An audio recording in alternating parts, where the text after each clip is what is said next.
Dear tiny infant Jesus. Hey, sweetie, Jesus did grow up.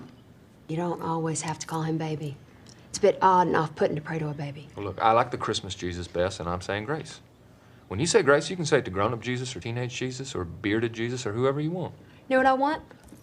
I want you to do this grace good so that God will let us win tomorrow. Dear tiny Jesus, in your golden fleece diapers with your tiny little fat balled up fist pawing. He was a man. He had a beard. Look, I like the baby version the best. Do you hear me? Never underestimate the power of denial.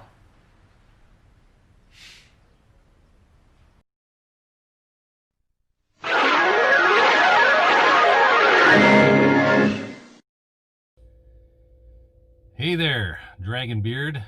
How are you bad people out there who don't go with the flow? How are you doing?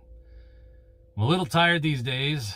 Got a lot of stuff going on in my personal life, but I thought I'd touch base and just say that I'm glad some people are starting to catch on to the fact that the conservative liberal dichotomy that they present in the public here in Canada, or Republican Democrat, is starting to break down, and people are starting to understand that the game that's afoot when it comes to COVID, lockdowns, all of this stuff is really about people who believe that our society needs to be changed into one that puts a damper on our horrible individual rights, because individuality means we can't be manhandled by our elitist betters into having a better environment, lower population, and on and on and on. They know best all the time.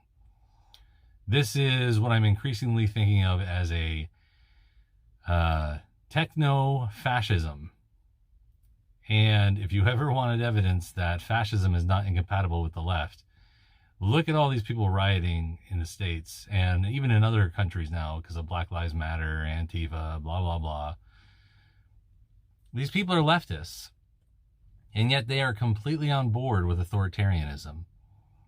They don't stop to understand that once the government, even if it's noble in nature, tells companies how they have to run, who can run a company, what they can produce, where they can produce it, no matter what your cause, once freedom is stripped away from people and the government starts issuing orders to control your life, to control business, you are living in a fascism.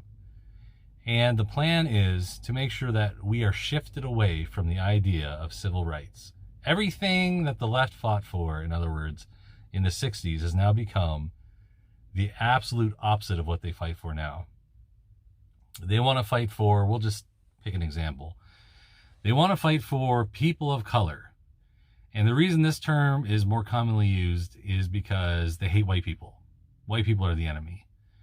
And once, people of color no longer is effective in pushing their cause because too many black people, too many Hispanic people, East Asian descent are like, yeah, you people are crazy, then they'll start trying to split that up into, the Jews, they get special privileges in universities, and so do, say, people from Japan. They show up in higher percentages. They shouldn't have that many spots. In fact, that's going on. It's been going on for years because these cultures produce students with higher grades, and in higher percentage they show up in university. Higher than the average white person. It's dehumanizing. And so, for instance, here in Canada, we have some independent media, Rebel News, True North are a couple of examples. And they are finally catching up to what I've been saying for months, which is that these leaders, for instance, Doug Ford, who's in charge of Ontario, they run a conservative party, but they're not conservative. It's been obvious to me for months. The faster you people acknowledge reality, even if it seems to shock you and be extremely unpleasant, the sooner we can organize ourselves to reassert our way of life, which is to maximize individual liberty, to enshrine that in an effective federal constitutional law that defends us as individuals. I've said this before, I'll say it again. You do not defend someone who's been discriminated against because of their race because of their class of race. You defend them as an individual because they've been attacked because of their race. That's a classification. You don't defend people based on their demographics. Group rights are the end of individual freedom. And if you don't have individual freedom, we've seen throughout history that the rise of our quality of life, our expansion to have average lives into our 70s and 80s, to be able to have 8+ billion people and growing on this planet. All of these things, our technology, everything has come with the rise of the individual as the building block of society. Now, people roll their eyes, oh, freedom, oh, liberty. You have been indoctrinated against your own better interest. I know the left says that all the time about conservatives, but it's really true about them. Talk about projection. The insanity of Trump derangement syndrome, people losing track of all rational thought, screaming and shouting about this guy. You know, you can criticize someone without losing track of what planet you're on and what issues are supposed to be at the center of the discourse. You know, you can do that. And in fact, that's the way to make things change. When I have discussions with people, I have managed to change people's position on face masks, on lockdown. Now, I have limited time to do this, but because I understand the issues, because I have challenged the narrative and I have informed myself, I am able to get through to quite a few people when I have this discussion, to at least make them pause and consider.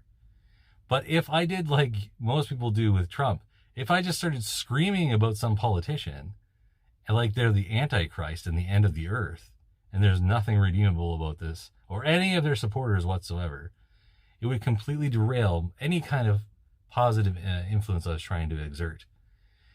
The only exertion that they have is intimidation, calling you a racist, calling you a sexist, a bigot.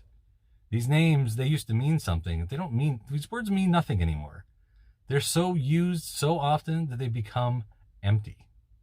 And that's because of people who don't really respect what the civil rights movement was about, what our freedoms are about.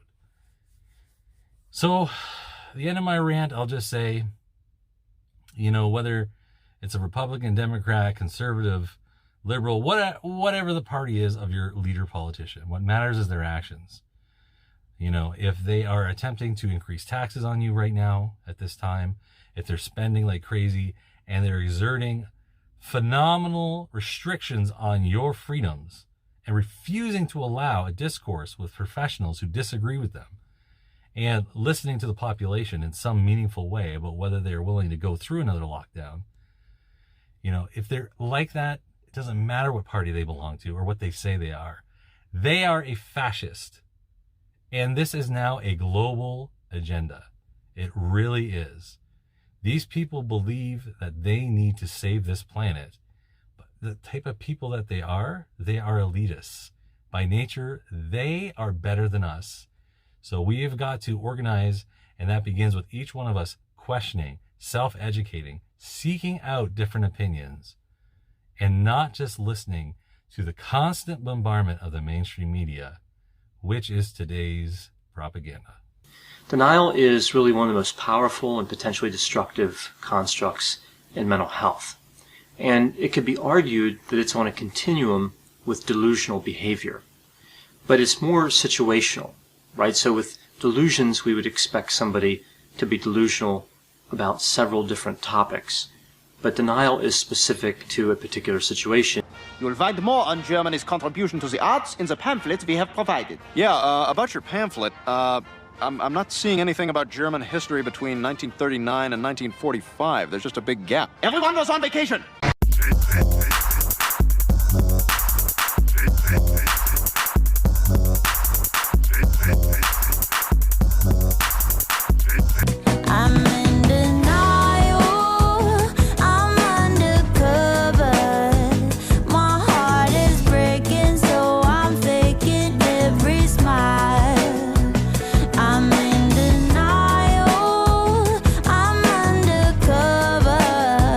One of